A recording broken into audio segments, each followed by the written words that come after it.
I'm Jason Chaffetz in for Laura Ingraham, and this is a special edition of the Ingraham Angle. President Biden just spoke about the horrific attacks in New Orleans. For reaction, though, we're going to go to Louisiana Congressman Steve Scalise, who's also the House Majority Leader. Leader Scalise, you just heard the President of the United States. This is your home state of Louisiana. The people of Louisiana have been devastated. What's the latest from your perspective? Well, Jason, there's still a lot of information we're trying to get, but we know that there are what it seems like are 4 people at large that were part of this, putting IEDs out in other parts of the French Quarter, down around Bourbon Street. I hope they are quickly apprehended. Obviously, there's going to be a very strong presence in the city of New Orleans through tomorrow's football game. They're going to postpone the game, which I thought was a good decision to wait and assess just what really is going on. I mean, you know, you saw this attack. It doesn't appear to be one person acting alone. That's one of the things we know. I think, you know, what the president said about the resilience of the people in New Orleans is accurate. You know, look, I went through Katrina and, you know, we watched the people of New Orleans. We're a tough people. We're going to come back through this, but it's difficult. I mean, the loss of life still goes up. It's 15 now dead and still many struggling, fighting for their lives. So, you know, my prayers go out to those who lost their lives and their families, you know, the police officers who acted bravely to bring down the suspect, but were also shot.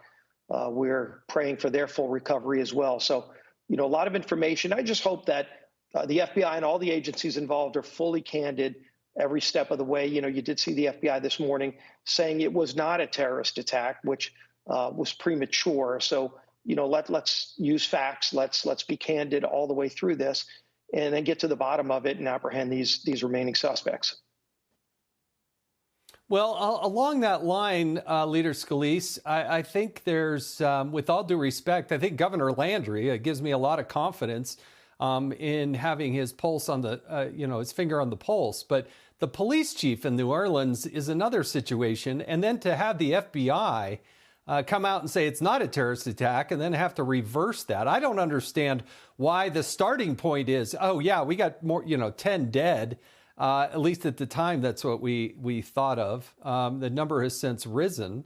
Why the starting point was, hey, this was a terrorist attack. But, you know, I don't know how the people in Louisiana are reacting, but from afar watching it, the police chief and the FBI aren't giving us a whole lot of confidence at this point. Well, I mean, look, the driver had an ISIS flag in his truck, Jason. You know, Governor Landry is a strong leader. I was glad that he was on the scene and immediately offering all of his support to the mayor, Mayor Cantrell, and, you know, and all the other agencies that are now involved. Of course, FBI will run point on this, as well as DOJ, but the other agencies, not just the New Orleans Police Department, there are other local law enforcement agencies that are helping as well. But I think what people want are candid answers. You don't need to sugarcoat this. You know, if there's some uncomfortable things we find along the way, let's get that information out.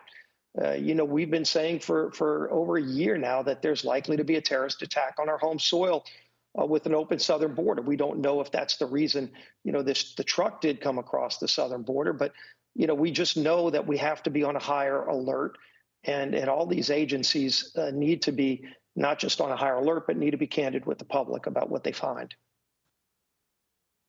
Well, Congressman, our hearts, thoughts, and prayers go out to the people of New Orleans. Good people shouldn't have to go through this, and God bless those families that lost a life, people in the hospital fighting for their lives.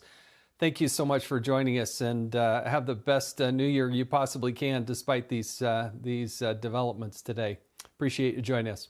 God bless. Thank you, Jason. Hey, Sean Hannity here. Hey, click here to subscribe to Fox News YouTube page and catch our hottest interviews and most compelling analysis. You will not get it anywhere else.